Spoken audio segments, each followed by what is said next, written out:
¿Qué rollo, amigos? ¿Cómo están? Espero que estén muy pero muy bien. Yo todo bien, todo cool, todo chévere. Espero que estén muy bien. El libro del día de hoy, ya lo vieron, El juego interior del estrés, de Timothy Gallwey. Es un libro, como ya lo pudieron deducir, que habla sobre el estrés.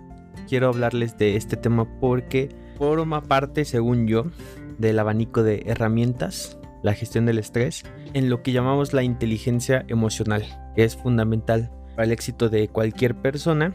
Y pues dicho esto, empecemos con el resumen. Ya saben que lo divido de la misma forma que está el libro dividido. En este caso son 3 partes y sus respectivos capítulos. Listo, entonces empecemos. El autor pues nos empieza hablando del juego interior del estrés, cómo puede afectarnos en nuestras vidas. El autor nos explica que todos enfrentamos la diferencia entre quiénes somos y lo que hacemos en la vida, que la clave es separar nuestra identidad de las expectativas externas para liberarnos del estrés y dar lo mejor de nosotros mismos en todas las áreas de la vida. O sea, el estrés es formado cuando nuestra realidad es diferente de las expectativas, pueden ser internas o externas, y esto lo explica en este libro. Y el otro día también se lo estaba explicando a alguien, y es un concepto que dice Brian Tracy, que se llama la ley del control, y dice que uno se siente bien con uno mismo a medida que se siente en control de su propia vida. Y aquí quiero decir que no voy a utilizar tanto el lenguaje del autor sino el mío y la combinación de otros conceptos para explicar mejor este libro. Y a ver, es simple. El autor nos habla del juego interno porque, como ya les dije, el estrés viene de las expectativas, pero las expectativas no se cambian externamente. No puedo esperar que los clientes dejen de ser groseros o que me pidan cosas que no tienen sentido, por ponerte un ejemplo de que sea eso lo que me esté estresando, ¿no? Y no puedo cambiar eso. Entonces es un problema que se resuelve desde el interior, desde un cambio interno de pensamientos y creencias. Y hacer esto requiere una práctica porque es una habilidad. El libro básicamente nos da herramientas, consejos y ejercicios para practicar esta habilidad. Igual que cuando quieres tener brazos fuertes, te dan ejercicios, herramientas como las pesas y consejos, y para eso mismo es este libro, no es lo mismo que hace. Y el autor nos explica así porque la mayoría de personas tienden a complicar las cosas, pero básicamente es eso de lo que habla el libro. Entonces vamos con la primera parte del libro, primer capítulo, que es el juego del estrés. Y en este capítulo el autor empieza hablando del estrés y cómo puede afectarnos en la vida cotidiana, y enfatiza que el estrés puede acumularse y afectar nuestra capacidad para pensar con claridad y ser productivos, y que a veces las personas creen que el estrés es beneficioso y motiva, pero en realidad el estrés crónico puede ser perjudicial para la salud física y mental. Entonces es esencial encontrar el equilibrio y la serenidad en lugar de vivir constantemente estresados. El autor nos dice que desde que somos muy pequeños la gente siempre nos dice que tenemos que hacerlo bien y que necesitamos presión para tener éxito, pero él piensa que no es verdad. Él cree que cuando hacemos algo como un desafío es mejor. Un desafío es como cuando decides hacer algo difícil, pero lo haces porque quieres, no porque alguien te está empujando. Y cuando enfrentamos desafíos no nos sentimos tan preocupados y estresados. Nos concentramos mejor y hacemos lo mejor que podemos. Y si se dan cuenta, con esto es a lo que me refería al principio. El manejo de estrés es un cambio de pensamientos. El cómo ves las cosas que la vida te pone enfrente influye el cómo te sientes con respecto a esa experiencia. Pero bueno, digamos, el autor también menciona a un equipo de ventas que tenía problemas. El jefe les dijo que en lugar de preocuparse tanto por vender, deberían salir y aprender más sobre lo que venden y disfrutar de su trabajo.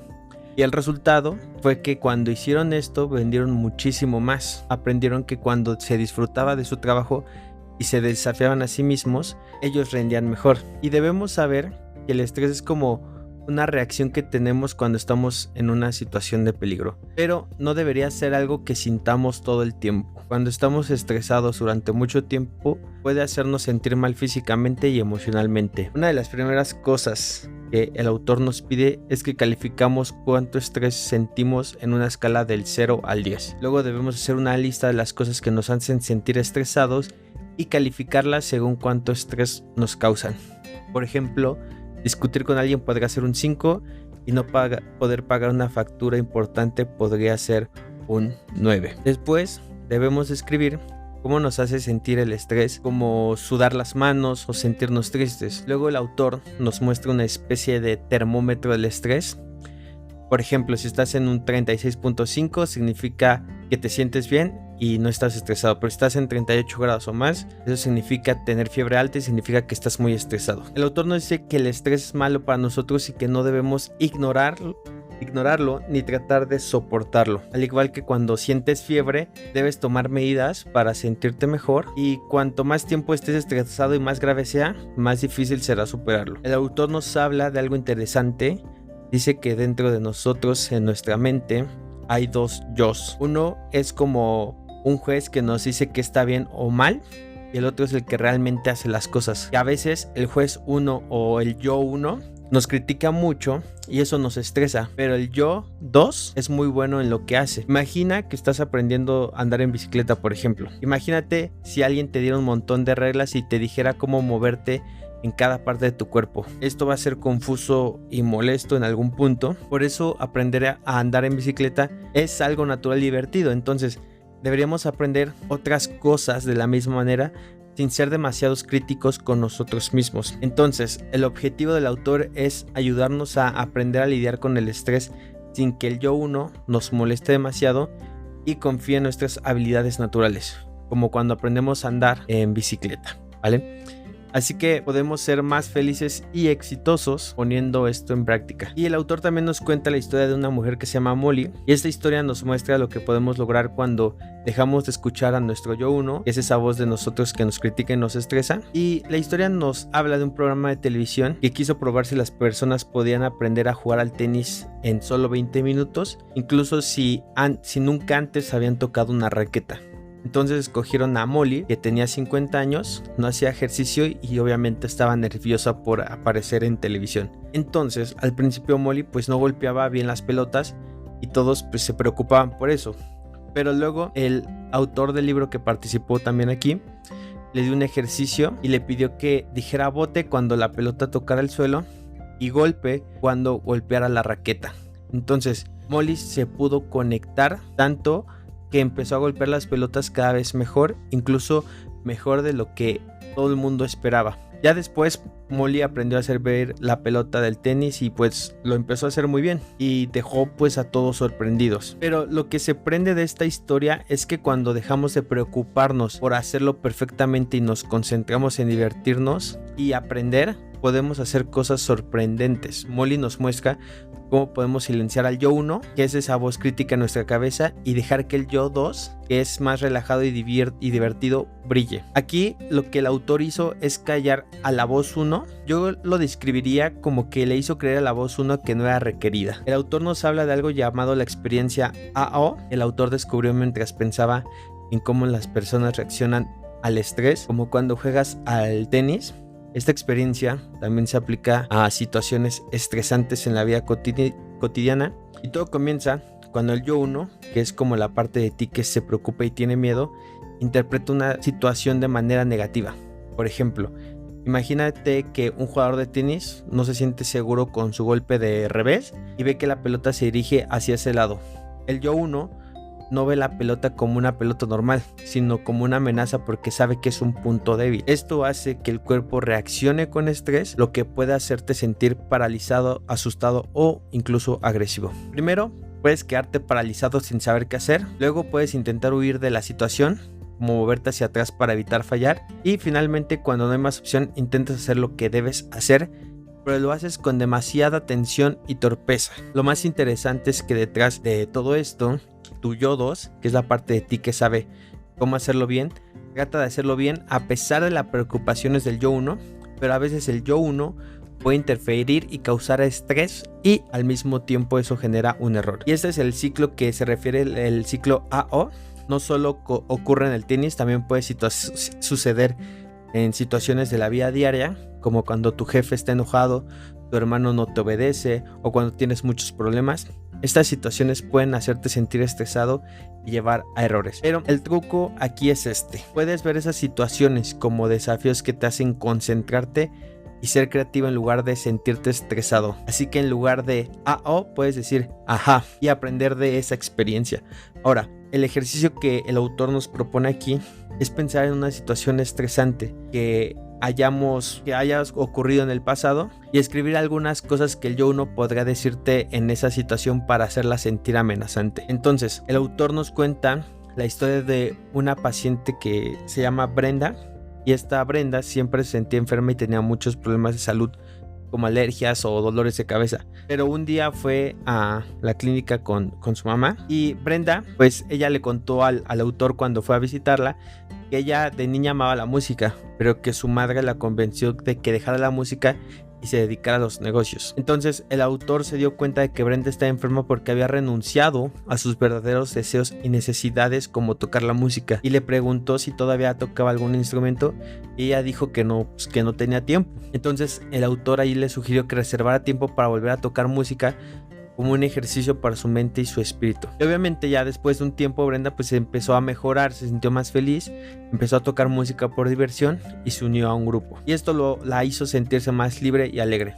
Y el autor nos enseña que hacer cosas que nos gustan y nos divierte puede ayudarnos a mejorar y sentirnos más sanos. También nos dice que a lo largo de nuestra vida acumulamos juicios y miedos que nos impiden ser nosotros mismos, pero que si eliminamos esas capas podemos descubrir nuestro ser original, nuestras verdaderas capacidades internas que son naturales y productivas, y que a veces es difícil desprenderse de los hábitos de pensamientos negativos, pero podemos aprender a hacerlos. También nos habla el autor de las capacidades innatas que todos tenemos dentro de nosotros, y estas son cualidades especiales que podemos usar cuando enfrentamos situaciones difíciles o en nuestra vida diaria. Y el autor nos da 3 pistas para encontrar estas capacidades. Primero, son cualidades que los niños tienen, como ser conscientes y sentir. Segundo, las admiramos cuando las vemos en otras personas.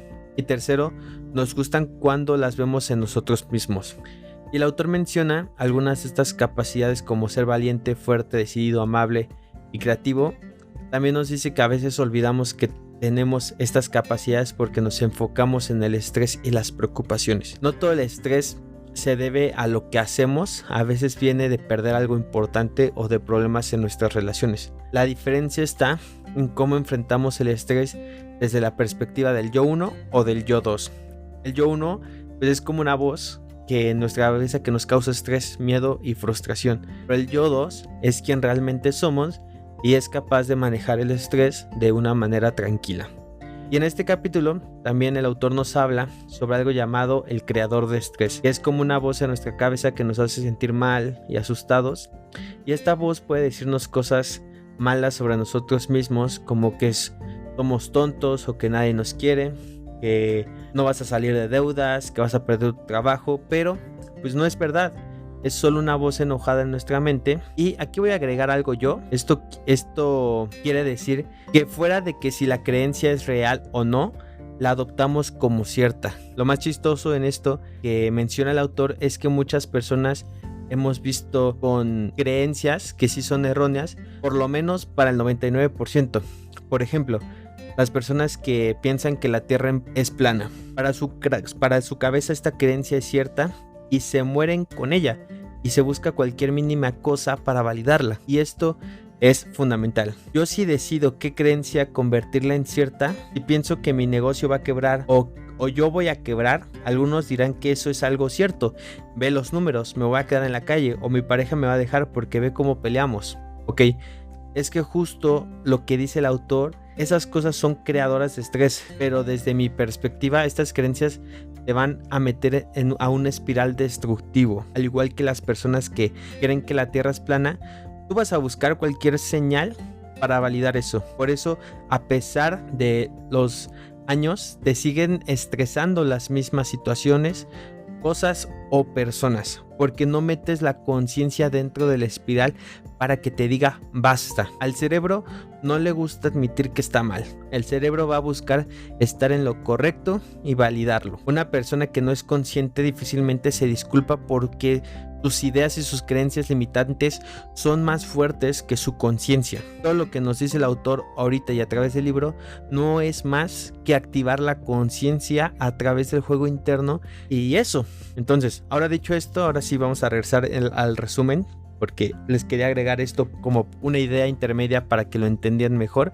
Pero sigamos. El creador de estrés también nos hace imaginar lo peor que podría pasar en situaciones simples como sentir un dolor en el pie. Puede hacernos pensar que tenemos una enfermedad grave cuando en realidad solo tenemos una piedrecita en el zapato. Y el autor nos dice que el miedo y la ansiedad puede causar más dolor en nuestro cuerpo, incluso si no tenemos enfermedades graves. Y este concepto de el creador de estrés también nos dice constantemente qué deberíamos hacer y cómo deberíamos hacerlo. O sea, nos hace sentir que nunca hacemos las cosas lo suficientemente bien. Esto puede hacer que perdamos confianza en nosotros mismos. Ahora, imagina a nuestros antepasados, cazadores y recolectores. Si ellos se enfrentaban a un peligro como un animal salvaje, sus cuerpos se preparaban para luchar o huir. Esto era útil para sobrevivir en ese momento. Pero ahora, en un mundo moderno, a menudo nos enfrentamos con peligros, pero ya no de ese nivel, ¿sabes? El problema es que usamos el mismo sistema de estrés para cosas pequeñas que nos molestan en la vida diaria, como problemas en el trabajo o discusiones con amigos. Nuestra mente a veces interpreta estas situaciones como peligros y eso activa nuestro sistema de estrés, y esto puede ser malo para nuestro cuerpo si ocurre con frecuencia. Y el autor nos dice que el estrés crónico es cuando estamos estresados durante mucho tiempo y puede tener efectos muy malos en nuestro cuerpo y nuestra mente. Puede causar problemas de salud y emocionales, pero hay una buena noticia. Tenemos recursos internos para manejar el estrés de manera más sabia. Podemos aprender a controlarlo y no dejar que nos afecte tanto. También es importante agradecer a nuestro cuerpo por protegernos en situaciones peligrosas, pero lo mismo, hay que aprender a manejarlo. El manejar el estrés no es dejar de tener miedo, sino manejarlo para que no controle nuestra vida. Y el autor nos dice que debemos llegar a algo que se llama la calma intencionada, que es cuando usamos nuestro pensamiento lógico y racional para tomar decisiones en momentos de estrés. A diferencia de las respuestas automáticas que normalmente tenemos, esta calma intencionada requiere un esfuerzo consciente y la práctica. Te voy a dar un ejemplo mío. A mí me pasa que estoy trabajando, yo trabajo en más de un lugar y en diferentes escritorios, y me puede pasar en cualquier momento que el estrés se apodera de mí. ¿Y cómo lo sé? Pues se empieza a manifestar en mi respiración, a veces siento que me falta el aire o cosas así. Entonces uso mis recursos internos, si quieres verlo así, uso una calma intencionada, porque adentro de mi cabeza empiezo a hablar conmigo mismo. ¿Y qué pasa si no termino esto bien? ¿Y qué pasa si no logro clientes? O sea, me empiezo a preguntar todas esas cosas. ¿Qué tal si no llegas donde quieres? Todo eso es creador de estrés. Pero mi diálogo interno, mi conciencia no deja avanzar la situación. Les dice, oye, esto no es cierto. ¿Cómo no va a quedar bien esto si tú eres muy bueno? Claro, sin exagerar, pero mi diálogo interno me saca del estrés. Literal me digo, ¿estás sintiendo estrés? Pero no peleo con él, porque sale peor. Pero analizo su raíz. ¿Cuál es el problema?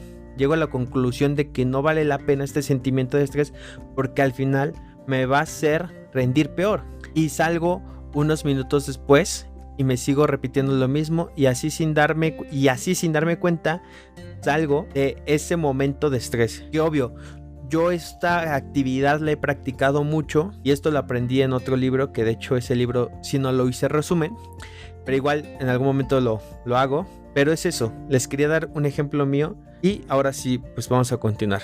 El autor nos habla sobre cómo funciona nuestro cerebro y cómo puede ayudarnos a lidiar con el estrés. Nos dice que tenemos 3 partes en nuestro cerebro: el cerebro reptiliano, el cerebro mamífero y el cerebro humano. El autor menciona que el cerebro reptiliano es el más primitivo y se enfoca en la supervivencia. No sabe sobre amigos, familia o diversión, solo reacciona al miedo y no puede aprender cosas nuevas. También nos dice que el cerebro mamífero es el más avanzado y contiene la amígdala, que nos ayuda a detectar peligros, pero todavía es primitivo y reacciona automáticamente, como cuando saltamos asustados al ver algo que parece una serpiente, por ejemplo. En este capítulo, el autor nos menciona que el cerebro humano es la parte más avanzada y formada por el córtex cerebral, que es responsable de pensamientos avanzados como el habla, la creatividad y la empatía. El autor explica que cuando enfrentamos estrés, a menudo reaccionamos dentro del cerebro reptiliano o el mamífero, lo que puede llevar a respuestas automáticas como el miedo o la agresión. Sin embargo, que al acceder a nuestro cerebro humano podemos tomar decisiones conscientes y sabias para superar el estrés y los desafíos de la vida. Y aquí viene una analogía de qué es el estrés. A ver, el estrés es cuando te sientes preocupado o nervioso por algo que está pasando. Pero ahora, imagina que 3 personas en California están viendo un gran incendio en la montaña. Uno de ellos es bombero, así que está ocupado tratando de detener el fuego. El segundo tiene su casa allí, pero está tranquilo porque sabe cómo protegerse. Y el tercero acaba de comprar su casa y está muy asustado porque no sabe qué hacer. Lo que quiere decir entonces es que el estrés no solo viene del problema en sí, sino de cómo lo percibimos. Algunas personas se sienten más estresadas que otras en la misma situación. También el autor nos dice que los humanos tenemos una necesidad de sentirnos satisfechos con lo que hacemos en la vida, y si no logramos eso puede causarnos estrés. Entonces, siguiendo la idea, el estrés no es algo que venga automáticamente, sino depende de cómo percibimos las situaciones y cómo manejamos nuestras vidas. Imagina que algunas personas van a jugar al tenis o al golf para relajarse, pero en realidad se ponen más nerviosas cuando juegan.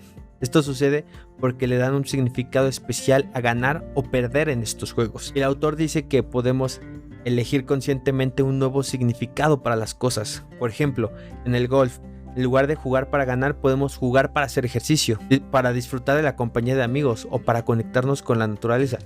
Pero a veces la presión de la sociedad y los amigos pues nos influye y nos hace sentir estresados. A mí lo que me pasa es que voy a trabajar como si fuera un juego, ¿sabes?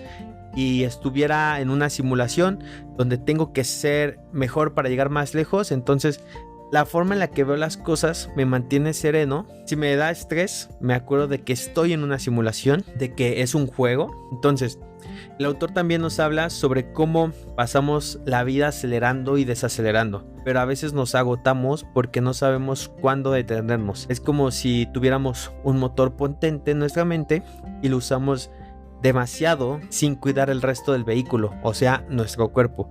A veces abusamos de cosas como el ejercicio intenso para sentirnos bien, pero esto puede agotarnos aún más y afectar nuestra salud. El autor nos sugiere que es importante aprender a reducir la velocidad y descansar. Esto es esencial para nuestro bienestar. El autor también menciona que las endorfinas que nos hacen sentir bien pueden volvernos adictos si siempre buscamos actividades que las liberen. El autor nos habla del trabajo de un fisiólogo que se llama Walter Cannon, que estudió cómo el cuerpo humano se esfuerza por mantener la homeostasis o el equilibrio incluso en situaciones de estrés. Y el autor enfatiza que cuando el estrés es crónico es causado por la mente o las emociones. Entonces debemos tomar medidas conscientes para mantener el equilibrio y utilizar herramientas como la conciencia plena para lograrlo. Y después nos habla sobre las 4 R's. Las 4 R son reposo, relajación, recreo y reflexión. Y esto funciona como elementos esenciales para manejar el estrés y mantener una vida equilibrada y saludable. El autor señala que vivir constantemente en un estado de alerta y defensiva no es sostenible y que necesitamos dedicar tiempo a estas actividades para nuestro bienestar. El primer paso para lograr esta estabilidad es comprometerse con la idea de que el estrés es perjudicial y que es necesario desarrollar una estabilidad interior. Y este compromiso puede ser un desafío en un mundo que a menudo normaliza el estrés como parte inevitable de la vida laboral y social. Sin embargo, pues él argumenta que tenemos la capacidad de elegir, valorar y proteger nuestra propia vida y vivir en equilibrio independientemente de las circunstancias externas. Y dicho esto, pues vamos a pasar a la segunda parte del libro, la segunda parte de 3, ¿vale?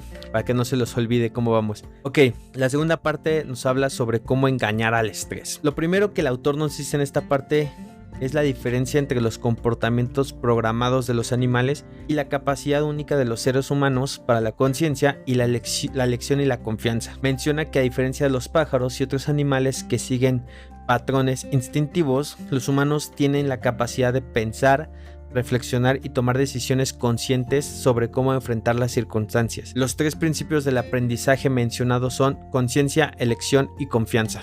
Les voy a explicar cada uno de ellos. Primero, la conciencia. El autor aquí nos dice que la conciencia es una herramienta esencial de la mente humana. Describe la conciencia como una especie de luz que ilumina y hace visible todo lo que está ocurriendo en el momento actual sin emitir juicios, y hace hincapié en que la conciencia nos permite observar sentir, escuchar y comprender lo que está sucediendo tal como es, sin distorsiones. Además, se señala que la conciencia puede ser aplicada para entender y mejorar diversos aspectos de la vida. También se enfatiza que la intención es la concentración de la conciencia, lo que permite percibir con mayor intensidad cualquier cosa en la que se enfoque la atención. En el capítulo también destaca la importancia de enfocarse en las variables clave de una situación para avanzar hacia un objetivo deseado. O sea, al dirigir la atención hacia estas variables clave, ya sean externas o internas, se obtiene información valiosa y se mantiene la mente en el presente.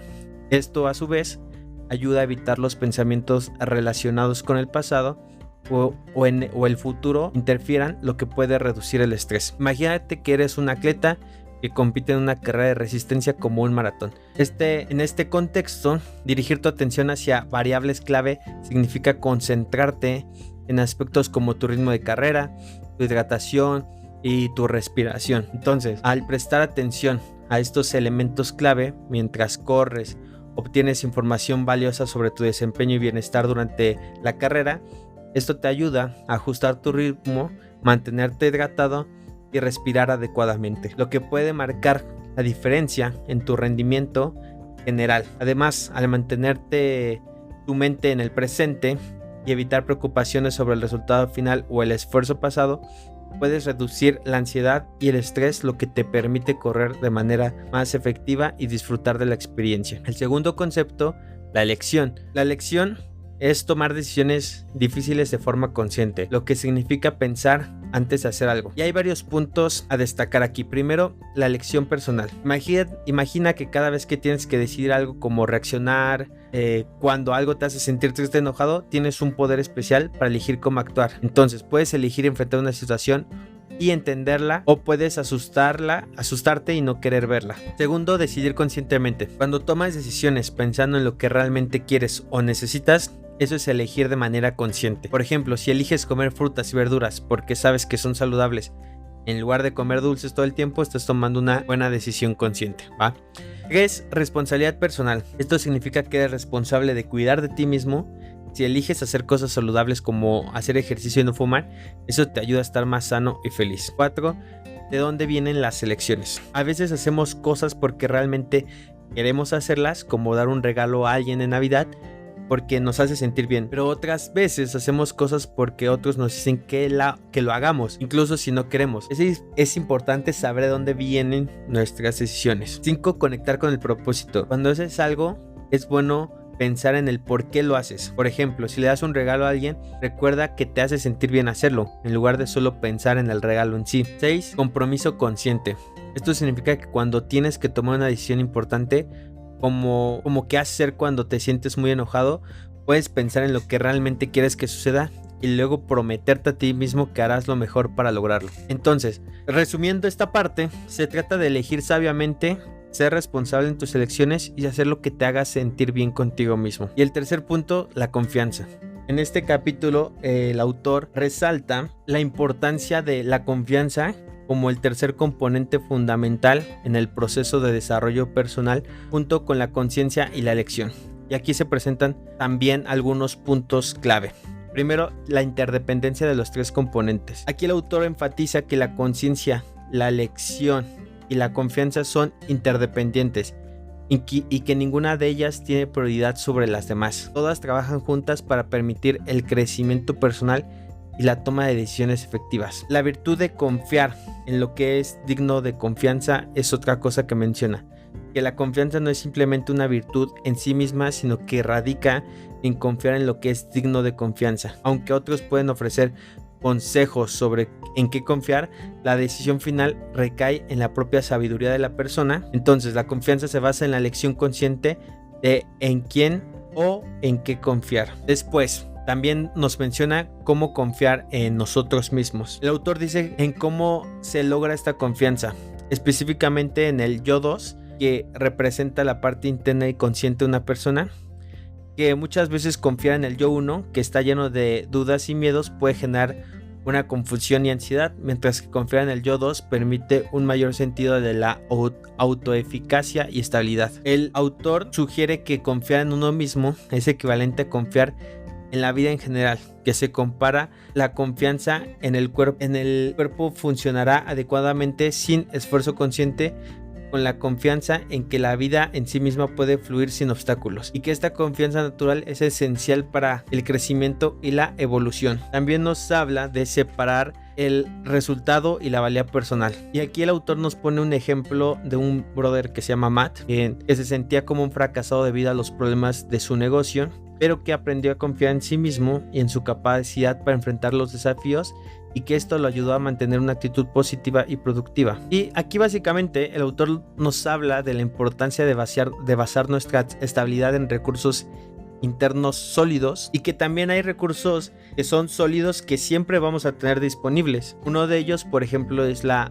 respiración, y que es un recurso que a menudo no somos conscientes de que la tenemos, ¿verdad? Pero como lo he dicho, es una cuestión de hábitos y de práctica. El autor nos dice que la clave para cambiar los hábitos es la conciencia y el enfoque en lo que uno desea lograr. O sea, tú tienes que observar tus comportamientos y ser conscientes de tus acciones. Se menciona que cuando comprendemos profundamente las razones detrás de un hábito y nos atrae un nuevo comportamiento, el proceso de cambio puede ser más simple y corto, aunque lleva tiempo, conciencia y reflexión llegar a ese punto. Y pues bueno, pues dicho esto, ya vamos a pasar a la tercera parte del libro, que de hecho es la más importante, porque ya nos muestra como que las herramientas en esta parte. Entonces básicamente es la parte más importante de las herramientas. Y pues básicamente el autor aquí lo divide cada capítulo por herramienta, ¿vale?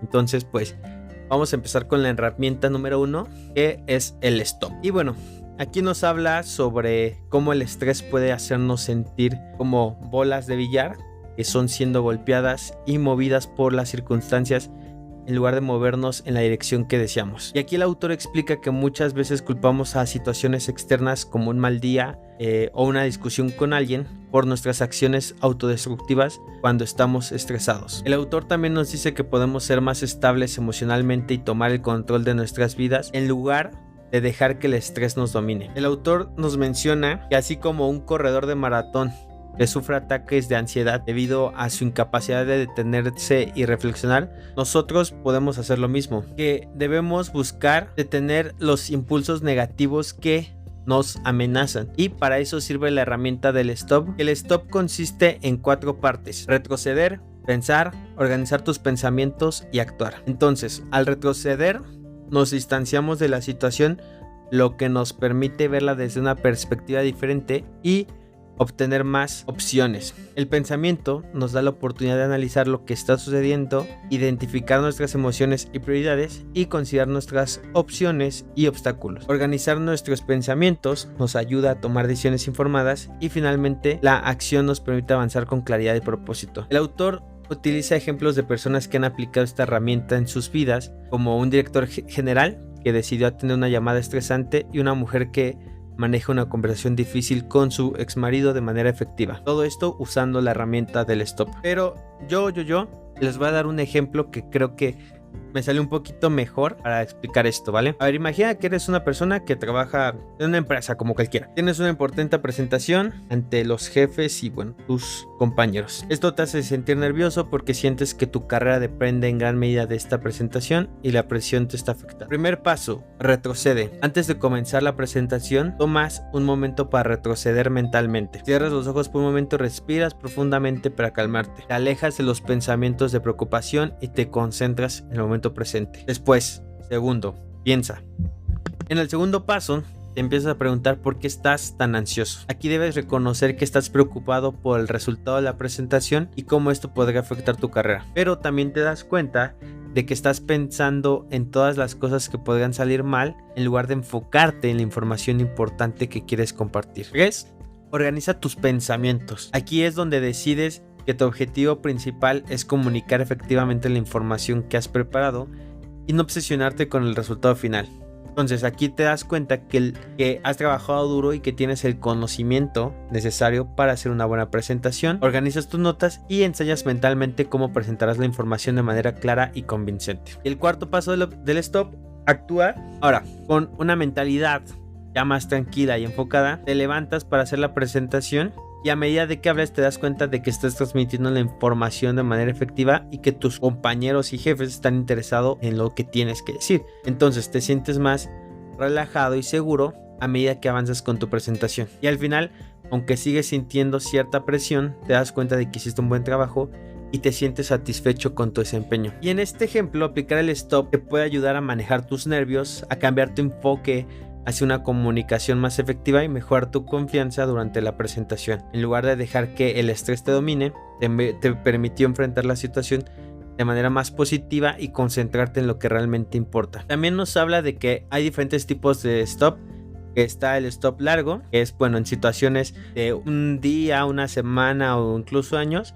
Bueno, el stop es largo. O sea, por ejemplo, cuando estás considerando un cambio importante en tu carrera, o cuando alguien cercano se enferma o muere, cuando estás comprometido en una relación seria o en un matrimonio, son situaciones que se tienen que manejar a largo plazo, ¿vale? Y el stop corto es como en situaciones breves, como impulsos, ¿sabes? Entonces, hay diferentes tipos de stop, o sea, tanto largos como cortos. Hay stops que requieren 2 minutos y hay stops que requieren días, meses, años, ¿vale? Y vamos al siguiente capítulo, ¿va? En este capítulo el autor nos habla de la segunda herramienta del juego interior, que se llama ser el director general. Y esto significa tomar el control de tu propia vida y ser las personas que toman las decisiones importantes en ella. El autor menciona que cuando las personas hacen este ejercicio en sus cursos, les sorprende mucho ver cómo se involucran completamente en el papel de ser el director general de sus vidas. Algunas personas incluso llegan a simular reuniones de junta directiva y toman decisiones importantes de su vida como si fueran líderes de una empresa. Y es que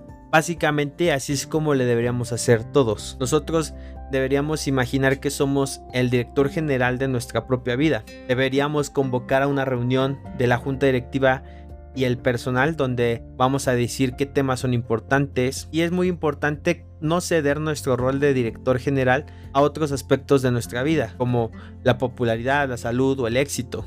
Debemos tomar decisiones sobre nuestra misión, productos, servicios, política, valores, prioridades. Entonces, el autor pues nos plantea todas estas cosas que debemos considerar, como cuál es nuestra declaración de objetivos, cuál es nuestro principal producto o servicio en la vida, cuál es nuestra política, cuáles son nuestros valores, cuáles son nuestras prioridades, qué recursos internos y externos tenemos a nuestra disposición. También nos dice que debemos identificar quiénes son los accionistas en nuestra vida, es decir, las personas o cosas que tienen influencia en nuestras decisiones.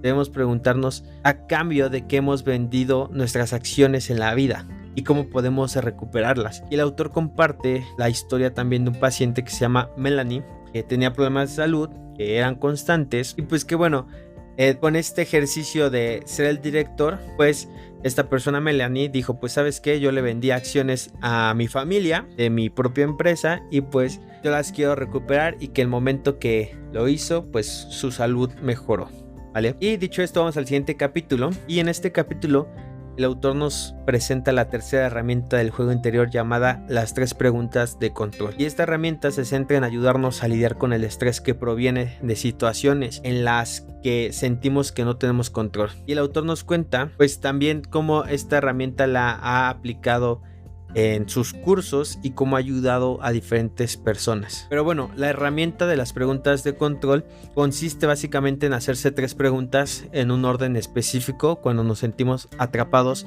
por una situación estresante. Las preguntas son: la número 1, ¿qué es lo que no controlo de esta situación? Número 2, ¿qué es lo que estoy intentando controlar? Y 3, ¿qué podría controlar que ahora no estoy controlado? Y el autor nos explica estas preguntas pues igual con un ejemplo, pero aquí también voy a meter mi cuchara porque yo quiero darte mi propio ejemplo que yo desarrollé, porque se me hizo más entendible. No es que yo sea mejor que el autor, claro está, pero ya saben, siento que a veces llegan a complicar un poco los temas. A ver, imagínate que tienes un trabajo en que te asignan tareas de última hora y que pues estas actividades se deben completar pues así rápido, ¿no? Y un día tu jefe te asigna una tarea urgente y te da un plazo pues ajustado para completarla. Tú te empiezas a sentir abrumado y estresado porque pues parece imposible determinar la tarea a tiempo. Y aquí es donde vienen las preguntas de control. Número 1, ¿qué es lo que no controlo de esta situación? No controlo la decisión de mi jefe de asignarme las tareas de manera urgente. No controlo el plazo tan ajustado que me ha dado. No controlo la carga de trabajo que tengo en este momento. ¿Ok? Segunda pregunta de control. ¿Qué es lo que estoy intentando controlar? Estoy intentando controlar mi preocupación por terminar a tiempo. Estoy intentando controlar mi estrés y ansiedad y ante esta situación estoy intentando controlar las decisiones de mi jefe, ¿vale? Tercer pregunta de control. ¿Qué podría controlar que ahora no estoy controlando? ¿Podría controlar mi enfoque y concentración en la tarea en lugar de preocuparme demasiado por el plazo? ¿Podría hablar con mi jefe y expresar mis preocupaciones de manera calmada y profesional en lugar de sentirme impotente? ¿Podría planificar mi tiempo de manera más eficiente para maximizar mi productividad? A ver, usando estas tres preguntas de control, te puedes dar cuenta de que si bien no puedes controlar la asignación de la tarea urgente o el plazo, puedes controlar tu enfoque, tu comunicación con tu jefe y tu gestión de tiempo. Y esto te va a ayudar a reducir tu estrés y abordar la situación de manera más efectiva. Y bueno, dicho esto, vamos a pasar al capítulo número 4, que en este capítulo el autor nos habla sobre la herramienta número 4 del juego interior, que consiste en probar una nueva actitud para enfrentar situaciones estresantes. Y aquí pues nos comienza explicando que todos tienen actitudes que son una serie de pensamientos y conceptos que influyen en cómo percibimos, sentimos y reaccionamos ante las cosas. El autor nos dice que nuestras actitudes pueden estar relacionadas con lo que hacemos, lo que nos sucede o incluso con cómo nos vemos a nosotros mismos. Y estas actitudes pueden afectar a nuestra vida diaria y a menudo pensamos que son inamovibles. Pero el autor nos dice que como directores generales de nuestra vida tenemos la libertad de cambiar nuestras actitudes si no nos gustan. Y el autor aquí nos dice que cambiar de actitud es posible una vez que somos conscientes de ellas. Y nos dice como que, a ver, que nosotros tenemos que probar diferentes actitudes para diferentes situaciones, para que logremos encontrar un equilibrio de cuál es la que nos haga sentir mejor. Y justamente creo que este capítulo y esta herramienta viene muy combinada con las demás. Y si te das cuenta, lo mismo que te dije desde el principio de este resumen es conciencia, ¿no? Aprender a ser consciente.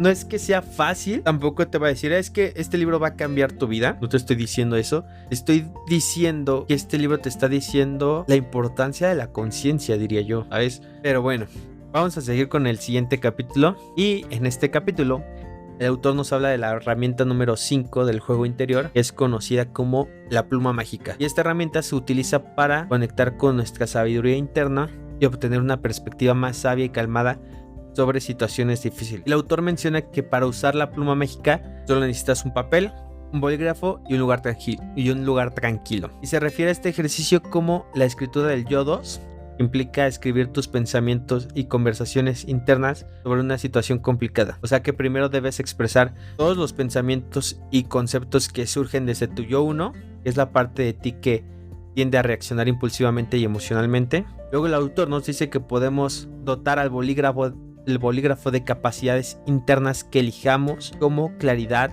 compasión y sinceridad. Entonces, al hacerlo, permitimos que la pluma escriba un mensaje desde nuestro yo 2, que es la parte más sabia y reflexiva de nosotros mismos, y este mensaje puede ofrecer una perspectiva más calmada y compasiva sobre la situación. El autor también menciona que esta herramienta ayuda a diferenciar entre las voces de nuestro yo 1 y yo 2, y a veces encontramos que hay ideas útiles en ambos y eso está bien. Podemos resaltar las partes que tienen sentido para nosotros y nos hacen sentir bien. Luego el autor comparte un ejemplo, pero de nuevo voy a poner mi ejemplo yo aquí, ¿vale? Y esto porque ya saben, creo que puedo darles un ejemplo no tan avanzado, que sea más resumido y que se entienda mejor, ¿vale? Imagínate que te has peleado con un amigo, ¿no? te sientes enojado, te sientes herido. A ver, paso 1. Escribir todos los pensamientos y emociones que surgen desde tu yo 1, que es la parte emocional y reactiva de ti. O sea, esto podría ser algo como: no puedo creer lo que hizo, no es un verdadero amigo, me lastimó mucho y no quiero volverlo a hablar, no quiero volver a verlo, debería decirle qué es lo que pienso, ¿vale? Este es el paso 1. El paso 2 es, ya empezamos a usar la pluma mágica, ¿no? Cierra los ojos, respira profundamente, elige alguna de las cualidades internas que te gustaría tener en este momento, como la empatía, la comprensión, la paciencia. Imagínate que tu bolígrafo se carga con todas estas cualidades. Paso 3, vamos a usar la pluma mágica. Entonces, comenzamos a escribir desde el yo 2, utilizando las cualidades que hemos elegido para la pluma mágica. Entonces, puede ser algo como: sé que estoy herido en este momento, también entiendo que las personas cometemos errores, mi amigo y yo hemos tenido buenos momentos juntos y esta pelea no debería definir nuestra amistad. Tal vez yo debería darle tiempo y espacio y luego hablar con él sobre cómo me sentí. La comunicación es clave para una amistad. Escribes todo eso. Entonces, este ejercicio te permite alejarte de emociones iniciales intensas y conectarte con una perspectiva más calmada y comprensiva. Entonces, puedes ver que la pluma te ayuda a considerar diferentes enfoques para resolver un conflicto con tu amigo o con cualquier persona, pareja, en el trabajo, lo que sea, ¿vale? Pero recuerda que esta herramienta de la pluma mágica es una técnica poderosa para obtener claridad y sabidurías en momentos de tensión emocional. Y también te va a ayudar para aprender a saber cómo actuar en situaciones difíciles de la vida cotidiana. Y dicho esto, vamos a la herramienta 6, que el siguiente capítulo, que nos habla de una herramienta que se llama la transposición, que nos ayuda a entender mejor a otras personas y a mejorar nuestras relaciones. Imagínate que tienes una pelea con tu amigo, un conflicto en el trabajo y te sientes frustrado. La transposición te permite mirar la situación desde el punto de vista de la otra persona. Y el autor menciona que la transposición consiste en responder 3 preguntas desde la perspectiva de la otra persona: ¿qué piensa? ¿Qué siente? ¿Qué quiere? Y esto te ayuda a practicar la empatía, que es la capacidad de entender cómo se siente alguien más. El autor nos habla de cómo la transposición puede ser útil en relaciones familiares. Da el ejemplo de una madre y de una hija que discuten y que cuando usan la transposición, las personas pueden comprender mejor los pensamientos y sentimientos de la otra persona, aunque en el pasado no lo hayan practicado. Esto es una habilidad que igual se tiene que desarrollar como cualquier otra, la transposición. Te voy a dar un ejemplo igual mío, ¿vale? Para que lo vayas entendiendo. Imagínate que tienes un amigo que se llama Juanito, ¿no? Entonces ya han estado discutiendo pues por diferentes cosas, ¿no? Entonces tú te sientes frustrado porque sientes que esa persona no te entiende, quieres mejorar tu relación con esa persona, así que usas la herramienta de la transposición. Primero dices: ¿qué piensa Juanito? ¿No? Entonces te pones en el lugar de Juan y tratas de pensar desde su perspectiva. No sé, a veces está muy ocupado por el trabajo, ha estado bajo mucho estrés, podría estar pensando que también tiene problemas y que no tiene tiempo para escucharte. Entonces la segunda pregunta es: ¿qué siente Juan? O sea, tratas de identificar los sentimientos de Juan. Él podría sentirse abrumado por sus responsabilidades y tal vez un poco culpable por no haber estado prestando atención a tus problemas. También podría estar preocupado por su propia situación financiera. Entonces, varias cosas, ¿no? Esa es la tercera pregunta: ¿qué quiere? ¿Qué quiere Juan? Y aquí intentas entender cuáles podrían ser los deseos de Juan en esta situación. Él podría querer tener éxito en su trabajo y mantener su estabilidad financiera. También podría desear mantener una buena amistad contigo, pero tal vez no sabe cómo equilibrar todas esas demandas. Pero el chiste es que después de hacer esta reflexión, te debes de dar cuenta que no se trata de solo de tu perspectiva, sino que también de lo que están pasando en la vida de los demás, en este caso de Juan. Entonces decides, ya con esto analizado, decides hablar nuevamente con la persona, pero debes mostrar esa comprensión, porque tú ya estás haciendo este ejercicio, porque ya te abrió la puerta a una conversación más productiva y esto mismo también va a fortalecer su relación. Y así es como la herramienta de la transposición te ayuda a entender mejor a los demás y mejorar tus relaciones al considerar sus pensamientos, sentimientos y deseos. Y dicho esto, vamos a pasar al siguiente capítulo, que nos habla de la herramienta de la redefinición, que es esencial esta herramienta para construir estabilidad emocional y mental, y nos dice que todos tenemos definiciones o conceptos preconcebidos que afectan la forma en que nos vemos a nosotros mismos, a los demás y las situaciones de la vida. Y estas definiciones pueden ser conscientes o inconscientes, pero influyen en nuestras reacciones y decisiones. Esta herramienta de la redefinición se basa en varios pasos. Primero, debemos identificar la definición actual que estamos aplicando a una situación o concepto. Luego, investigamos de dónde proviene esta definición y a continuación nos preguntamos si se ajusta a nuestras circunstancias y compromisos actuales. Si no es así, redefinimos la situación o concepto para que se adapte mejor a nuestra vida actual. Y el autor nos muestra cómo redefinir, por ejemplo, las palabras estresantes. O sea, toma una palabra que te causa estrés como egoísta, culpable o miedo y cambia su definición para que ya no sea estresante. Por ejemplo, en lugar de ver egoísta como pensar solo en uno mismo, podríamos redefinirlo como cuidar de nuestras necesidades básicas para poder dar más. Pero bueno, vamos a ver cómo podemos aplicarlo, ¿vale? Igual, un ejemplo mío. Imagínate que tienes un trabajo que es exigente y siempre estás bajo mucha presión para cumplir con todas esas responsabilidades. Obviamente esto te provoca estrés y agotamiento. El paso 1, definición actual. La definición actual que estás aplicando a tu trabajo es que debe ser perfecto en todo momento y que debes cumplir con todas las expectativas y nunca cometer errores. Paso 2, ¿cuál es el origen de la definición? Entonces, reflexionando sobre dónde proviene esta definición, te das cuenta de que desde joven te enseñaron que el éxito significa nunca cometer errores y siempre dar lo mejor de ti. Paso 3, ajusta a las circunstancias actuales. O sea, aquí es donde te preguntas si esta definición se ajusta a tus circunstancias y compromisos actuales. Entonces te das cuenta de que si bien es importante hacer tu trabajo con dedicación, también es fundamental cuidar de tu salud y bienestar.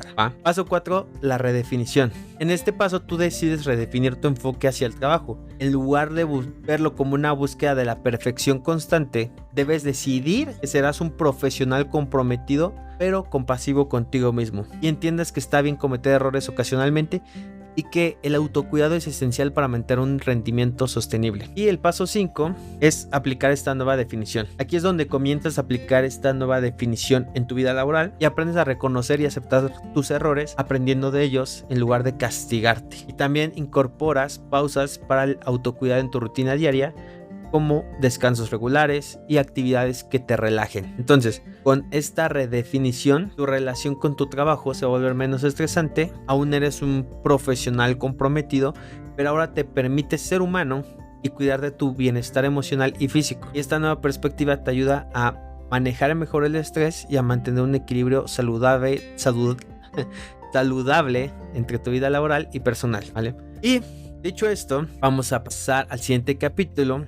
Y en este capítulo nos habla de algo llamado el triángulo RAD, que este es obviamente la herramienta número 8, el triángulo RAD, que RAD significa rendimiento, aprendizaje y disfrute, que son tres cosas que suceden cuando hacemos algo. O sea, rendimiento significa hacer algo bien, como cuando juegas un juego y ganas, eso es buen rendimiento. El aprendizaje es cuando aprendes algo nuevo, puede ser una lección en la escuela o algo que descubres por ti mismo. Y 3 es disfrute, que es divertirse, ¿no? Cuando haces algo que te gusta mucho es divertido, lo disfrutas. Entonces, imagina que tienes que hacer algo que te pone nervioso, una tarea difícil en la escuela. Tu objetivo de rendimiento es hacerlo bien, como obtener buenas calificaciones. Tu objetivo de aprendizaje es aprender algo nuevo mientras lo haces, como entender, mejorar el tema. Y tu objetivo de disfrute es tratar de disfrutarlo. Puede ser que al estarlo haciendo, estés haciendo nuevos amigos o escuchando música mientras trabajas. La idea aquí es que cuando haces algo como un juego o un trabajo o cualquier tarea, no solo debes preocuparte por hacerlo bien, o sea, por el rendimiento,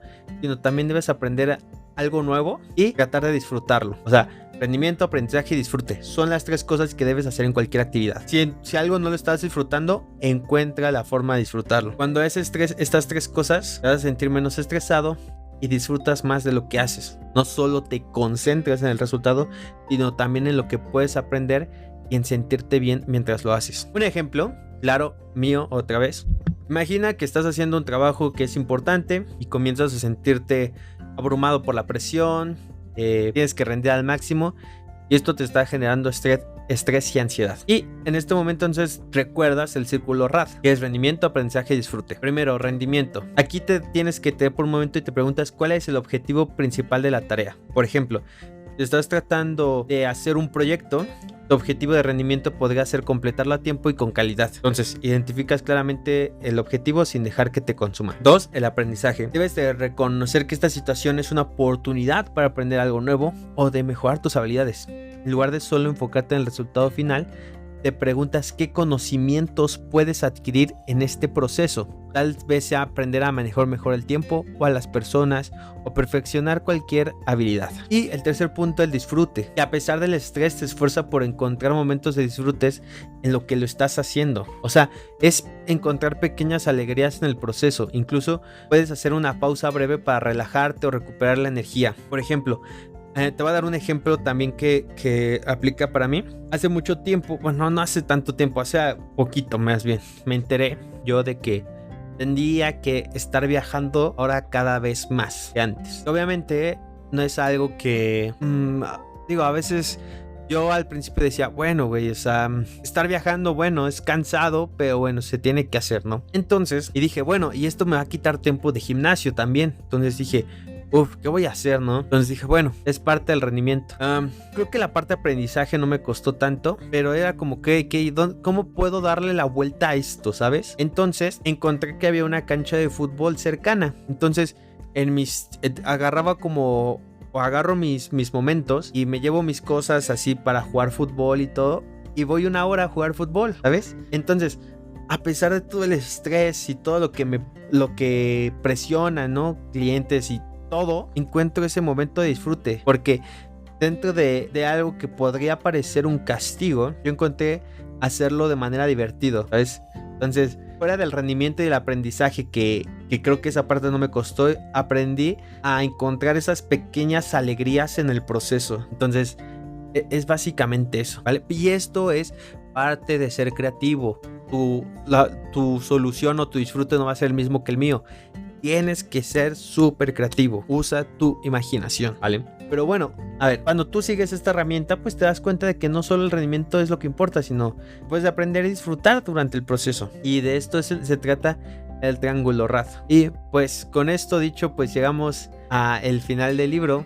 Espero que les haya servido, espero que les haya gustado, que les haya dejado algo, que es lo realmente importante. Y pues, listo. No olviden, si les gustó, me pueden seguir a mi Instagram, que se los dejo aquí en la descripción y todo. Y pues eso sería todo. No olviden que los amo. Bye.